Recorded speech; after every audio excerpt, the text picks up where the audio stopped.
Hello. Welcome back, everyone. Take a seat and get ready. We have Dehrich Chya here to do the Alutiiq cultural orientation, and he is with the Alutiiq Museum. Yeah, Tamai again, everybody. Hello. My name's Dehrich Chya. I was here this morning, but I'm the Alutiiq Language and Living Culture Manager at the Alutiiq Museum. So that's a long way of saying that I do a lot of work with our language, learning it and teaching it to others, but then also do other cultural education and things like that. And I'm honored to be able to be here and give an orientation on the Alutiiq or Sukhbiaq people. I know for many of you, this may be stuff that you're aware of and familiar with, but yeah, I'll go ahead and get started. Can I use this? Okay. Great. I like to start more broadly before I get into our people, looking at Alaska itself, because as we all know, Alaska is large. And so we have a lot of different cultures in the state. There are 11 different cultures throughout the state of Alaska and 21 different languages and hundreds of dialects. And so our culture, our people, and our language is here in this region. We're, of course, on Kodiak Island. But the Alutiiq Sukhbiaq people also live on the Alaska Peninsula, and then also in the Prince William Sound and Lower Kenai Peninsula. And our language is closely related to Central Yupik here in this darker blue region, as well as Chupik, or the languages are called Yuchtun and Chuchtun. And yeah, they're very closely related. You can have conversations across those languages, but there are some differences as well. And that's actually one of my favorite things to do when comparing our languages is finding words that are the same but mean slightly different things. Like my favorite example is the word kanhaluni, which in Yuchtun means to talk or to speak, but in our language, kanhaluni means to cuss or to swear. So there are a lot of things like that where you can find, again, words that sound the same but mean slightly different things. But within our language, within the Alutiiq Sukhbiaq language, we have two major dialects, and that's Koniag, which is the dialect spoken here on Kodiak Island, as well as the Alaska Peninsula. And then there's the Chugach dialect, which is spoken, again, in the Prince William Sound and Lower Kenai Peninsula. And so obviously those dialects are more closely related than our languages to Yuchtun or Chuchtun. It's easier to communicate across those two dialects, but you still do run into some of those differences across, from here to, say, from like Nunwallik. And one of those is the word for water, which in the Chugach dialect they say muk, as well as in Yuchtun they say muk for water. But for us we say dangak, which in their dialects means alcohol. And so one of our elders has a really great story of being in Port Graham, which is in the Chugach region, and going for a real long walk on a hot sunny day and stopping by her sister-in-law's house and asking for some dangak, which made everybody laugh because it was like 9 a.m. And so, yeah, so again, some of those differences, but yeah, the dialects are very, a lot more similar than our languages to Yuchtun more broadly. But you can actually break it down even further than that. So within the Koniag dialect, we have different sub-dialects. So it's a little bit different on Kodiak Island than it is on the Alaska Peninsula, our language. And then you can go even deeper than that, because on Kodiak Island, we have two different speech styles, we call them. So there's the northern style, which is spoken by people from Karluk, Larsen Bay, Yuzinki, Afognak, and Port Lions. And then there's the southern style, which is spoken by people from Akiak, Kuguyak, Old Harbor, and Eagle Harbor.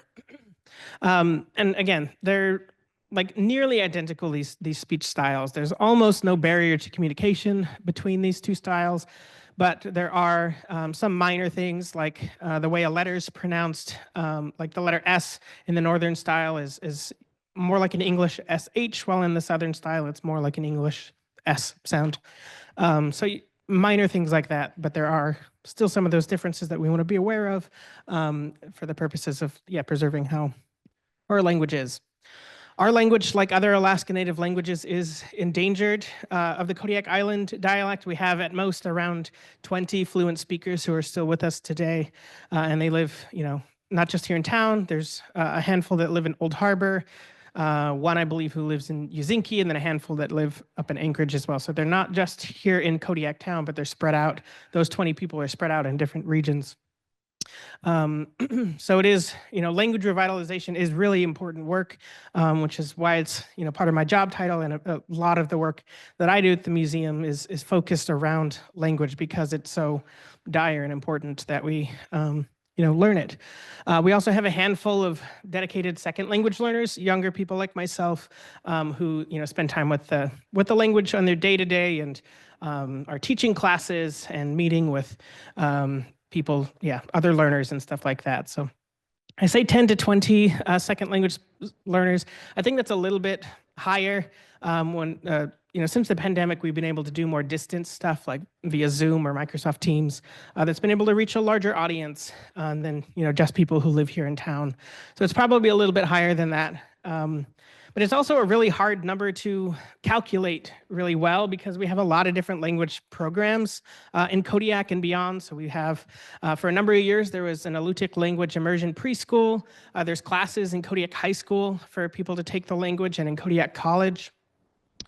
And so if we counted all of the people who are, who have taken part in one of those programs, then the number could be up in the hundreds, if not thousands. But yeah, in terms of people who are actively working with it in their day-to-day life, I think around 25 to 30 is a fair estimate. All right, so already you've heard me use a couple of different terms that are all used to refer to the same group of indigenous people, those of Kodiak Island, Alaska Peninsula, Lower Kenai Peninsula. And those are Sugpiaq and Alutiiq. I've used both of those. You'll also hear a lot of people use the word Alutiiq.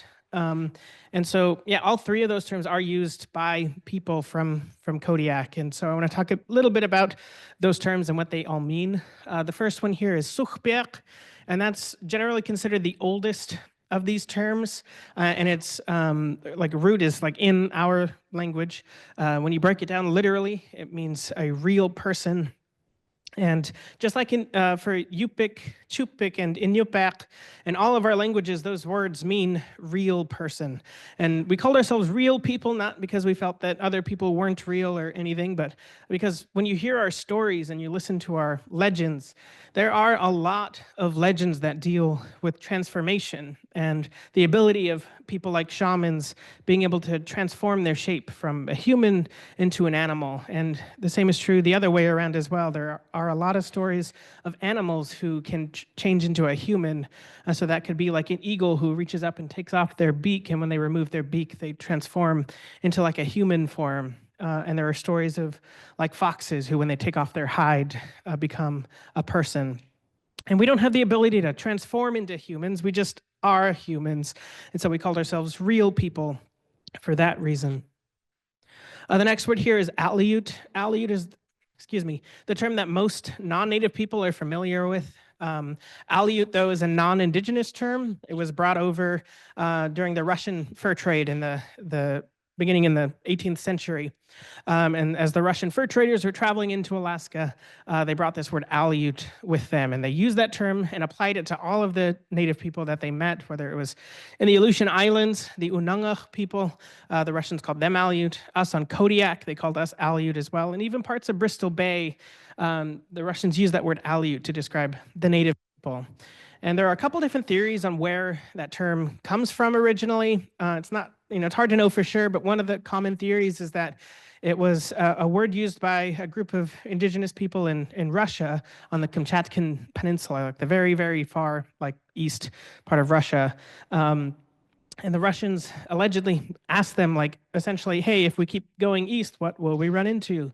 And apparently they said something along the lines of Alutiiq, which I guess in their language meant like islands or coastal people or something like that. So the Russians, again, used that word and applied it to all the indigenous groups they met in the 18th century.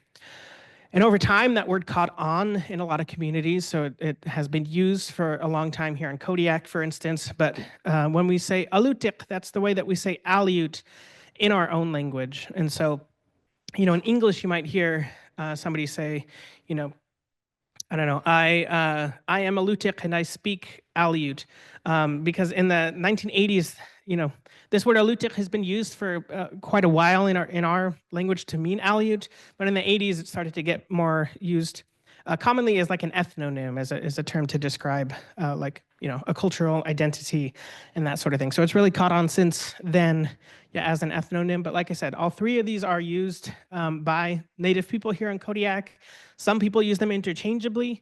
Other people have a very strong preference on which term they use. But yeah, these are those different terms and what they mean. All right, so this is a snapshot of the Kodiak Archipelago. I've highlighted a number of communities here. These are all the communities that have federally recognized tribes. So we have 10 federally recognized tribes throughout the archipelago. 3 of those federally recognized tribes are for communities that aren't inhabited anymore, and that's the native village of Kodiak, as well as native village of Afognak, and then Tangichanak Native Village, which is for the community of Woody Island. Both Kodiak and Afognak were destroyed in the 1964 earthquake and tsunami. And in both of those cases, actually, it was their fresh water sources were contaminated by salt water, and that made it impossible to rebuild at that same location. So that's why the people of Afognak, for the most part, moved over to Port Lions, and with the help of the Lions Club, rebuilt their community there. And that's where Port Lions gets its English name, actually, is for honoring the Lions Club for their assistance during that process. For Kodiak, most of the people there moved to Alutiiq, where there's a lot of ancestral, familial ties between those two communities. Others moved to Old Harbor for similar reasons, or to Kodiak, or to Anchorage or beyond. And then for Woody Island, it is my understanding that people mostly moved out of Woody Island due to it's just being so close to Kodiak. And there was, a lot of our communities throughout the 18 and 1900s were hit pretty hard with various diseases and epidemics and things. And so there was a huge population loss during that time period, which I'll talk a little bit more about later. So also many of our rural their population has dwindled over time and left communities as the population was lowering, and so Woody Island had some of that in the 1900s, but also, it is really quite close to Kodiak, and the Baptist orphanage that was on Woody Island after it burned down moved over to Kodiak, so that meant that the school moved off of Woody Island as well. So, but they still, although those 3 communities aren't inhabited anymore, they maintain their tribes, which means they have a lot. They still maintain their political and tribal rights and things like that, people from those places. Here's a snapshot of some of our other Native organizations in Kodiak. The main point of this slide is to point out that we have our federally recognized tribes. Then we also have these corporations, these Alaska Native corporations. And the regional corporations, as well as the village corporations, were all established after the Alaska Native Claims Settlement Act was passed in 1971. And that act formed 12 different regions throughout the state of Alaska. Each one of those regions got a ANCSA regional corporation. So the region that we're in on Kodiak Island is the Kodiak region, so we have Kodiak as our regional corporation. And it also established almost 200 village corporations, and so we have 6 of those on Kodiak Island as well, so those are listed there. And it's a little bit different than how it was done, down in the lower 48, where in the lower 48, they established 2 reservations, and tribes got access to a certain number of acres of land that became there, and they, put on reservations and things like that, but that was Indian land that was given to them. And our tribes didn't have that same process.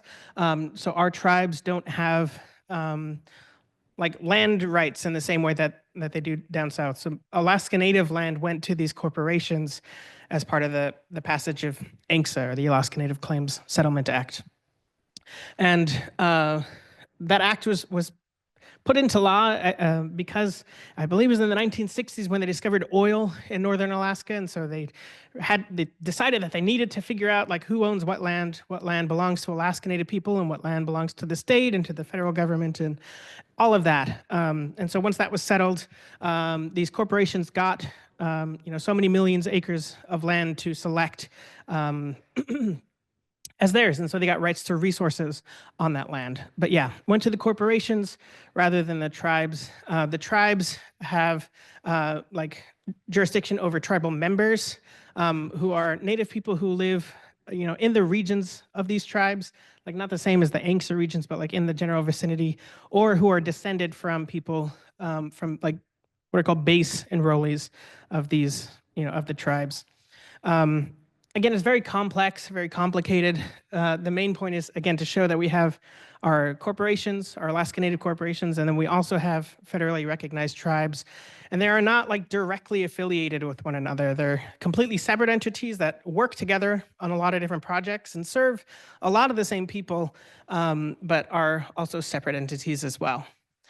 We also have a number of Native-run nonprofits in Kodiak. So the Kodiak Area Native Association runs our Indian Health Service and various other programs as well. They also appoint the board of the Kodiak Island Housing Authority. CANA's board is made up of representatives from each of these tribes here. And then the Alutiiq Museum, where I work, our board is made up of representatives from these different Angsa corporations, as well as CANA has membership on our board because the Alutiiq Museum was actually formed originally as part of CANA before it growing and eventually becoming its own thing. But for their help in getting us started and our founding and everything, CANA also has representation on our board. But there's a lot of different Alaska Native organizations just in town here, but then throughout the archipelago as well. So this is just meant to be a snapshot of some of those. Now we'll get into talking about our people, the Alutiiq Sugpiaq people, through time. Our people are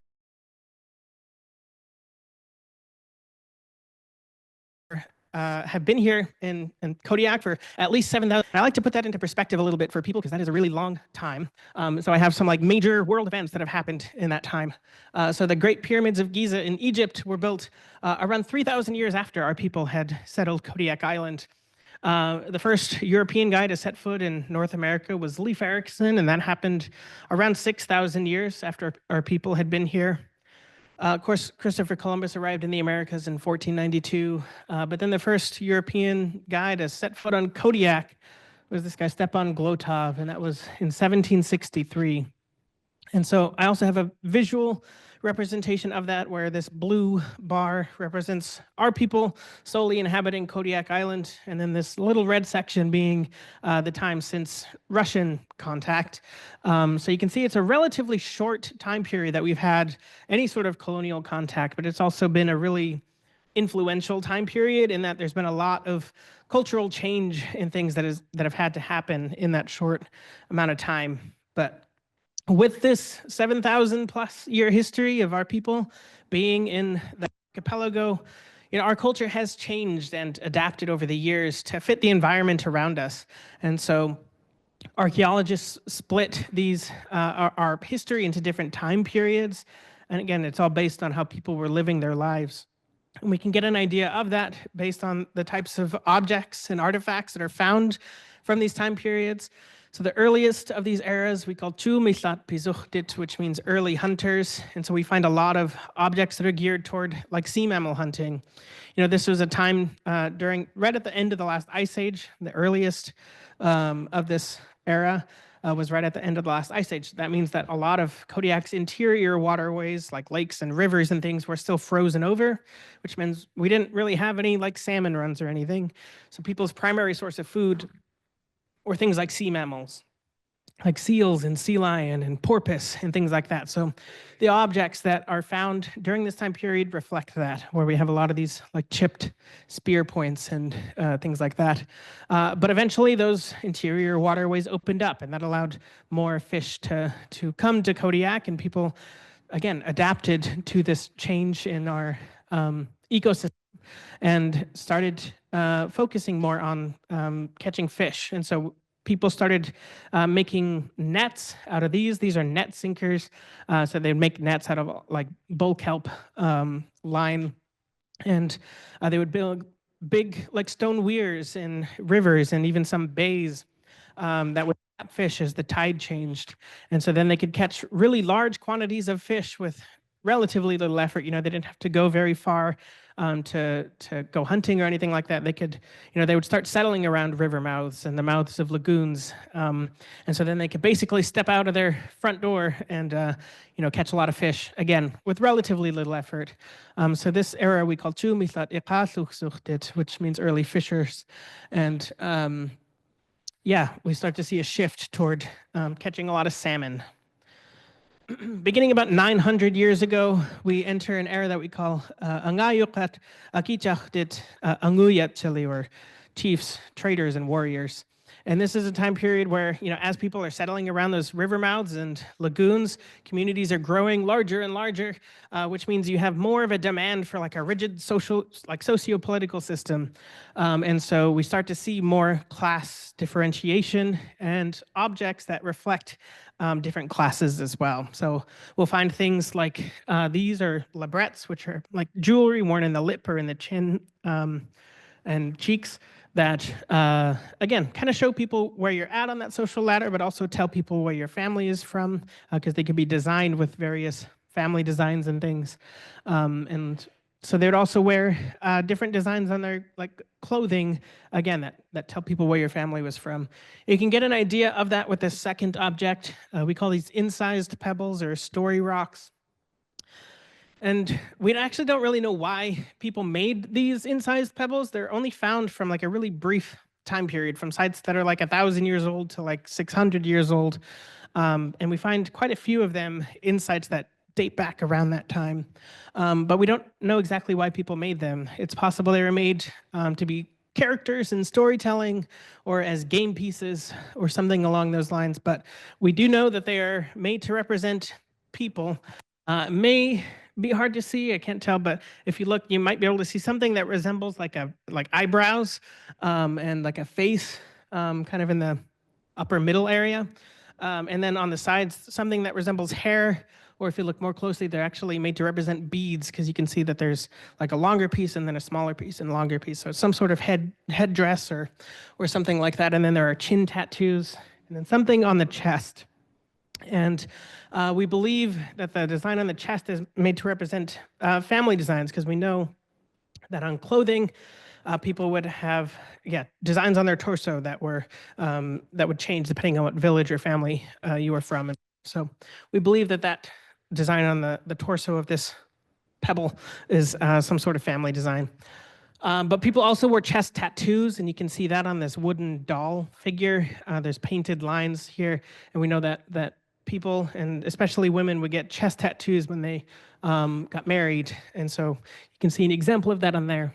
And I always like to point out this last object as well, because it's really fascinating to me. That is, both of those are from a box panel that was found in Karluk. And we believe this lower one is made to represent a being called Shamswa. And Sha in our language has a lot of different meanings. Sha can mean the weather. It can mean like the outside, the outdoors, or the whole world, even the universe, and then also consciousness. It can be used, and depending on the context of what you're talking about, Sha can mean any one of those things. And Shamswa translates to the person or the spirit of all of that. Shamswa was the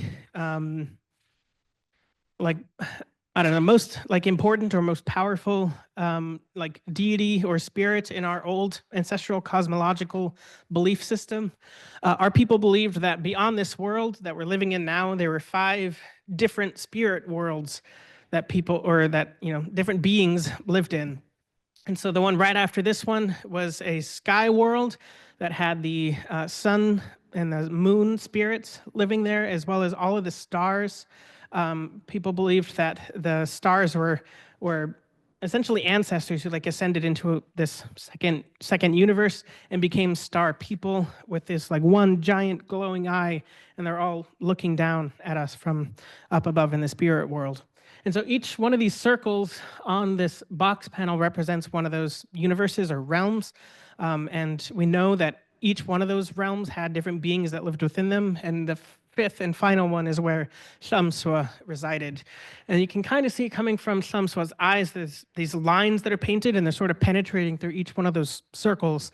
And that's representing Shamswa's ability to watch over all of the different universes and kind of take care of them all.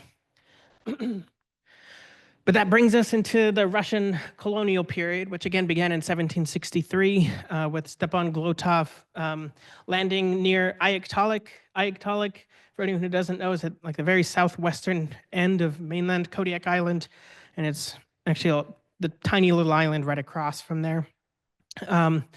Again, the Russians in the 18th century were traveling into Alaska as part of the fur trade because sea otter fur, for anybody who's never felt sea otter, is very soft and very dense and very plush, very warm, and therefore it was really valuable and still is really today. But that was why they were expanding into Alaska, was they were hunting sea otters, and they recognized that at first, the Unangaq people in the Aleutian Islands recognized that they were very, very skilled sea otter hunters because they've been doing it for thousands and thousands of years.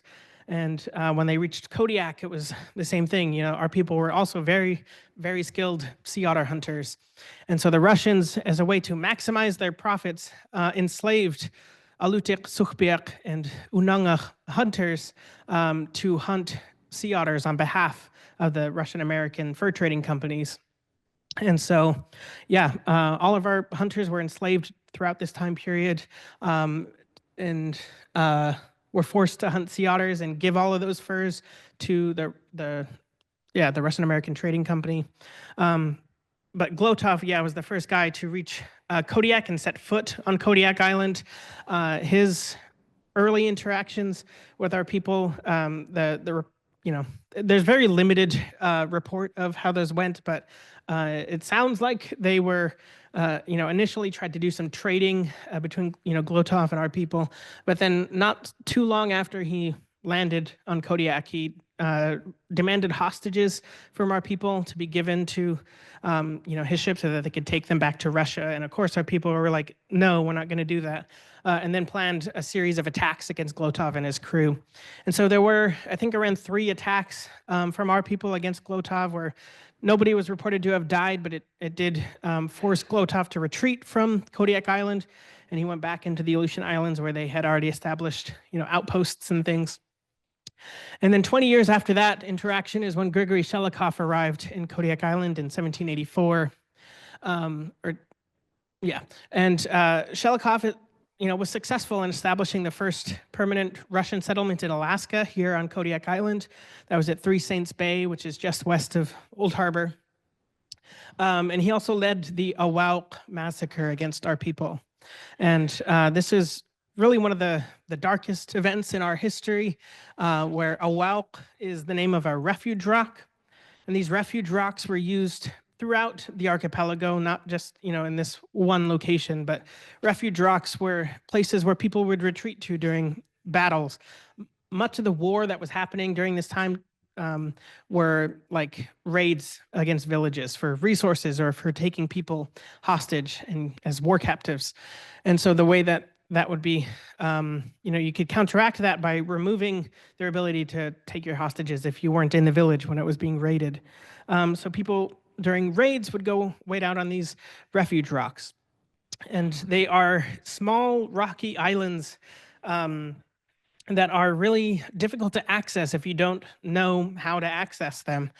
So this specific refuge rock was only accessible at like a really low tide, where then a small land bridge would emerge out of the water, and you could just walk, cross that land bridge and walk onto the rock. And then you'd have stores of food and fresh water up there, so you could wait out, wait up there for weeks if you had to.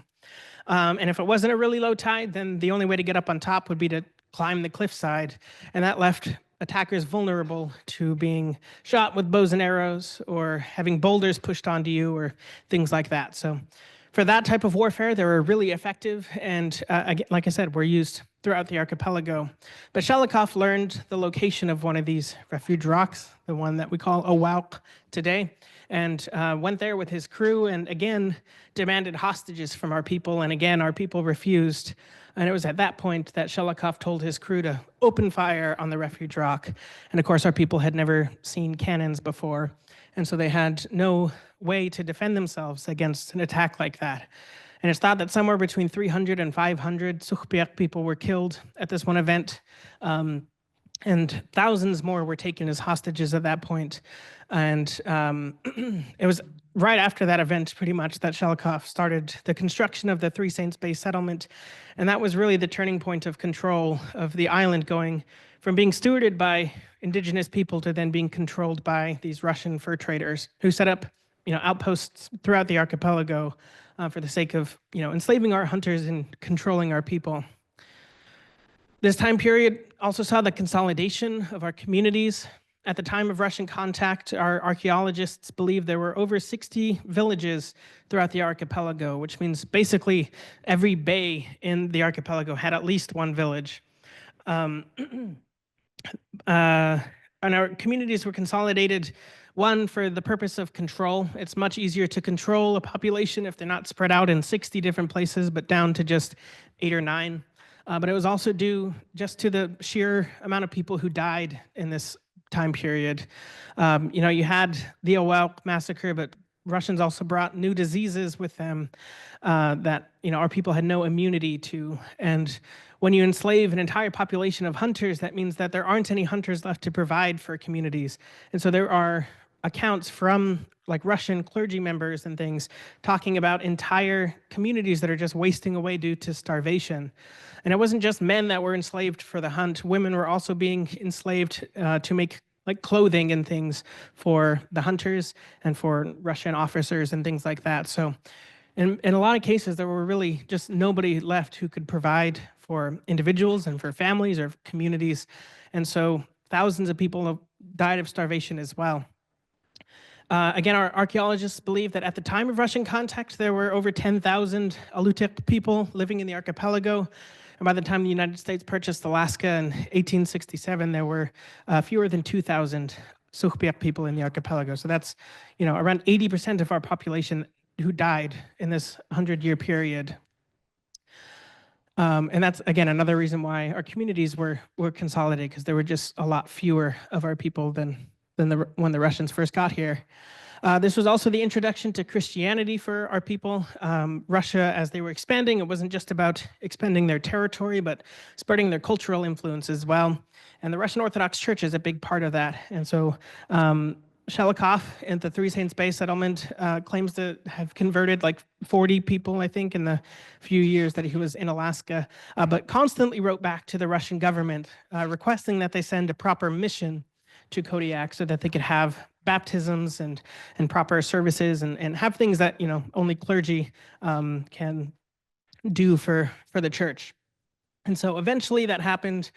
But I'll talk first a little bit about education, because Shalikoff did also establish a school at the Three Saints Bay settlement, a school for 25 boys, where they were taught things that were beneficial to the Russian-American company, things like carpentry and shipbuilding and like Western-style navigation and all of that. And he even did send some students to Russia and even Japan for similar reasons, with the idea that they would go to Russia, learn what it means to be a civilized human being, for whatever that means, and then eventually come back to Kodiak and share that with their fellow native people. But yeah, like I said, he was constantly writing back to the Russian government, requesting that they send a mission. And eventually they got their wish. 10 years after the formation of the Three Saints Bay settlement, the first Orthodox mission was sent to Kodiak. And it was sent actually here to Kodiak town, present Kodiak town, rather than the Three Saints Bay settlement, because I think in 1788, there was a tsunami that didn't completely destroy the Three Saints Bay settlement, but did some damage, and it made them realize it wasn't as protected as they wanted it to be. So they moved the capital of all of their fur trading operations from Three Saints Bay to here, to Kodiak, which is why the mission was sent here. But I don't think that this mission coming here had quite the effect that Shelikoff was hoping, because the Orthodox priests and clergy, pretty much as soon as they got off the boat, recognized how horribly our people were being treated here and in the Aleutian Islands, and tried to do what they could to enact some sort of protection for our people. Churches and chapels became sanctuaries where people could escape some of the terrible treatment of the fur trading officers. And they also, there was a law that was passed not long after 1794 in Russia at the time that stated that if you were baptized into the Orthodox faith, you became a Russian citizen. And that meant that you couldn't be enslaved by the Russian government. And so there are also a number of personal protections that came with being baptized into the Orthodox Church. And the Orthodox clergy members tried really hard to baptize people, even when the fur trading officers were trying really hard to forbid that from happening so that they could keep enslaving, the population. And so, yeah, anybody who was baptized into the Orthodox faith got a certain number of protections, and that included things like getting paid for any work that you do.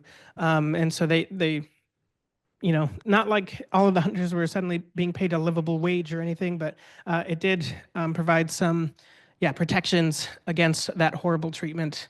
That first Orthodox mission included Father Herman, who would later become Saint Herman of Alaska.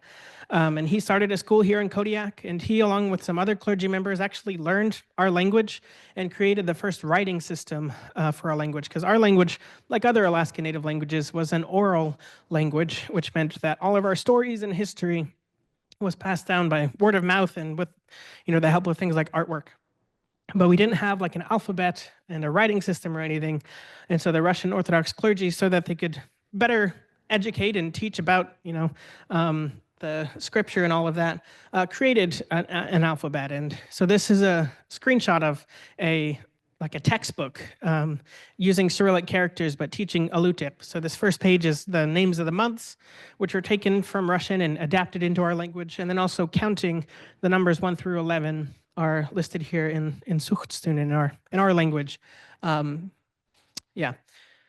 Herman eventually moved to Spruce Island, which is where the community of Yuzinki is today, and lived out the rest of his life there on Spruce Island. But Father Herman is a shining example of how Orthodox priests were during this time period. He's, according to all accounts, very well beloved by Alutiiq Sugpiaq people in those communities, and he was even given an Alutiiq name. People called him Uppangjuk, which means little grandfather, due to his kindness and care for our people. Of course, the United States purchased Alaska in 1867, and so that led to a whole new swath of challenges for Alaska Native people, and our people included. One of the main ones being that, we had a very strict English-only policy enacted in the 1900s, because in the 17 and 1800s, it was very common for people to speak many languages. They would speak, their own Alaska Native language, as well as Russian and Slavonic, the language of the church. And then people might also know another Alaska Native language or have learned a Scandinavian language, because we also had a pretty large, Scandinavian population because of the fishing industry that began to take off and things like that. So many languages being spoken by our people in the 18th and 19th centuries. And then when the United States purchased Alaska and started getting more involved, they had this very strict monolingual English-only policy, which is a direct reason why we have so few speakers today. The early American era is one of the harder times in our history. This was the introduction of things like boarding schools and, these Christian or orphanage schools where, in the case of boarding schools, kids were being physically and forcibly removed from their families and from their communities, and were forced to attend schools that were hundreds, if not thousands of miles away from their homes. There, of course, people went to Mount Edgecombe and to the Wrangell Institute, but then people also went to, were forced to attend the Carlisle Indian School in Carlisle, Pennsylvania, on the East Coast. And in 1901, there were 11 students taken from Woody Island who were forced to attend that school in Pennsylvania. And in that case, and in similar cases, not everybody was was fortunate enough to be able to make it back home after being forced to attend these schools. Of those 11 students that were taken in 1901 to Carlisle, Pennsylvania, 2 of those students contracted tuberculosis and died at the school and were buried on the school grounds. And the Alutiiq Museum has been working with descendants of those two girls, as well as local tribes, on returning them. One of those girls, Anastasia Ashawak, was returned in 2022 and reburied in Old Harbor, next to family members of hers. And then the other girl, we're still working on, with the family on getting all the paperwork filled out to return the other. Her name was Periscovia Abayuka. But yeah, that's a very common story for many Alaska Native communities, where again, students, children being taken from their homes, being forced to attend these schools, and then dying while they're there. But there are also schools in some of our local communities. Carluck and Afognak had schools in the early 1900s. And even in those cases where you have schools in your communities, students were still not allowed to speak their native languages. All of our elders have stories of being physically beaten and ridiculed for speaking their native languages on the school grounds, and in some cases in their own homes. And so in order to protect their children, parents and grandparents stopped teaching the language to young ones so that they didn't have to face that abuse from teachers. And that's, again, one of the main reasons why we have so few speakers today, is because of things like that. There are other lost traditions as well. In addition to language, we had our dances. Our last traditional dances on Kodiak were done likely in the early 1900s. And we also had a complete shift in our economy, going from being able to live like a solely subsistence-based lifestyle to now, with this United States Western economy, we now need cash in order to make a living. And even today, and especially back when this transition was first happening, there are a few jobs in rural communities. And so that's it was a very difficult transition to make. And many rural areas still struggle with continuing to make that transition. This is basically a summary. Like, these 2 eras, the Russian and American colonial eras, were very difficult and had a number of lasting social impacts on our people, with, again, a lot of lost traditions, including, but not limited to, our language. And people also suffer from historic or ancestral trauma, which I try to explain isn't necessarily that we believe our DNA has been altered by the trauma that our ancestors went through. But when anybody goes through a traumatic event in their life, that can lead to unhealthy practices in their lives, and that can be passed across many generations. And of course, people still face racism and continued suppression of our ways of life and worldviews and everything.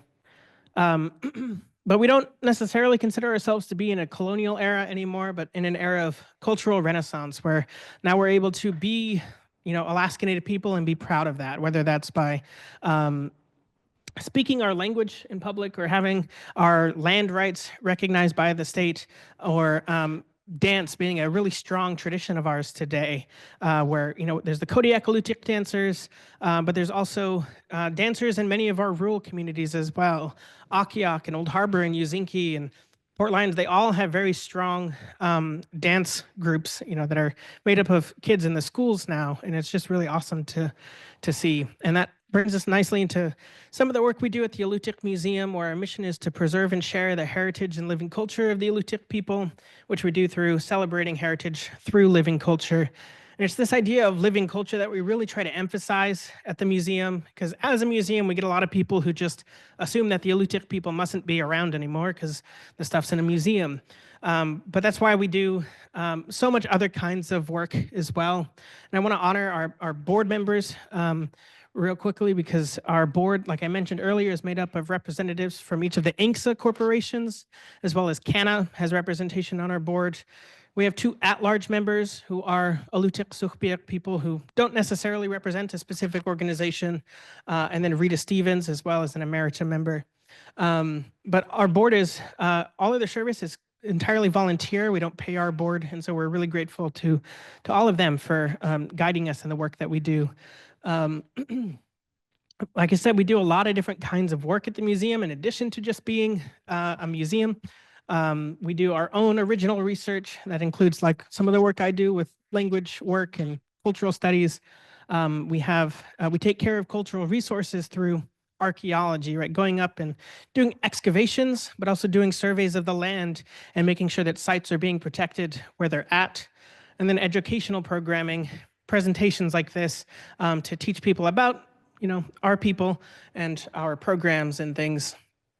I've talked a bit about language work already, but we do try to meet weekly with Alutiiq speakers here in Kodiak, and when we can, travel around to meet with speakers who live outside of Kodiak as well. Arts revitalization is important to us because we can bring arts, and because our people have been artists for thousands of years, and so we do workshops from time to time to bring that back and make sure that those art forms continue to thrive. Our gift shop is right downstairs, where we can really prop up our artists, and not only Alutiiq people sell in our gift shop, but we do like to highlight Alutiiq artists who sell in our gift shop. So if you want to, if you're looking at work in the gift shop and you want to buy from an Alutiiq artist, then you can keep an eye out for this seal, which is right of the slide, and that'll tell you that piece of art was made by an Alutiiq person.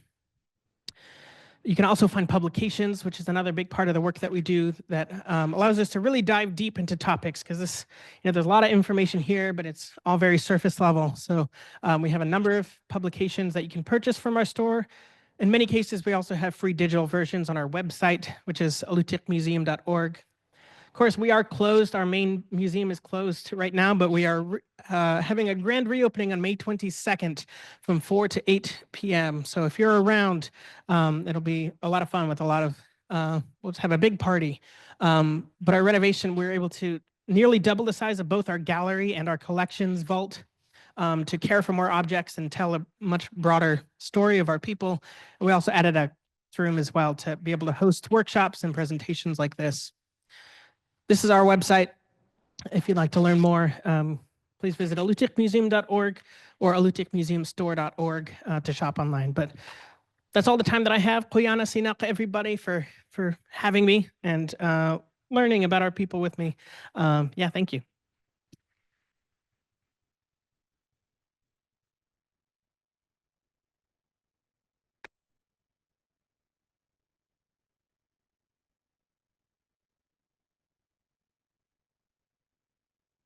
All right. Thank you, Dehrich. That was incredible. This is on. Okay. And we're moving into our mix and mingle. I might have just made that up, but it's something like that it will be a lot of fun. And we'd like to thank the AC stores for sponsoring this event, making it possible. We also have a fun bingo card game that's happening. I'm going to let Kyra talk about that. I would like to point out that we've got Kyra and Myra here. So, as your hostesses for the Mix and Mingle, I would like to point out this bingo card will be available on that table right there. So as you leave the room, you can grab one. This is designed to force you to mix and mingle. So you will have to find a chef, a home gardener, a soil gardener. There's a whole list of different people with different kinds of roles, and you have to find each and every one of them. Now, you'll notice in the directions at the top of the page, it does say that whoever brings it in first wins. No, we're not going to do it like that. What we're going to do is everybody who completes a card, we'll put it in a big bin and we'll select them out. We'll have a raffle drawing for bennies at the end of the evening. Alrighty, so I would like to invite Megan up right now from IAC, because as we leave and go outside, we're gonna have some snacks at your Mix and Mingle, and we'll have a few minutes out there, and then we'll come back in here for the Alaska Food Hero Awards. But Megan is going to explain what we've got out there for snacks. All right. Hey, everybody. Can you hear me? Hi, my name is Megan Baldy. I am from Northern California. I'm a Hoopa tribal member residing on the Hoopa Valley Indian Reservation. I work for the American Indian Foods Program, And we work with tribal producers all across the nation, all 574 federally recognized tribes. We highlight their product at trade shows. We help with business development. We help them with market assessments. But our product that we're highlighting today is called pemmican patties. It's bison blend. It's pemmican. Basically, it's meat and berries and animal fat put together. This is bison and beef. They also have a blend of blueberries as well as cherry. They have a little bit of cayenne in there, some maple syrup. Really good for your body, great for antioxidants and a blast of protein. Pemmican is from the Pembian Turtle Mountain Band of Chippewa. And so she's an amazing person. If you ever get to meet her at one of our trade shows, she loves to talk about her product, to tell you about how great and nutritious it is. And so we got tons of these beef bison sticks out there for you guys to try. We also have some honey sticks from the Iowa tribe. The Iowa tribe, but it's Iowa beef sticks. Sorry, got beef on the mind. Honey sticks. You can pair them together really well. So the maple syrup and the pemmican patty along with the honey is going to give you a great boost. So these are out there. They're free 99. Okay. So you guys can don't run over anybody. Please don't snatch it out of people's hands. This is not a Black Friday deal. So go ahead and grab your guys' free 99 snacks out there from the American Indian Foods through IAC. So we appreciate you guys. Thank you for having us.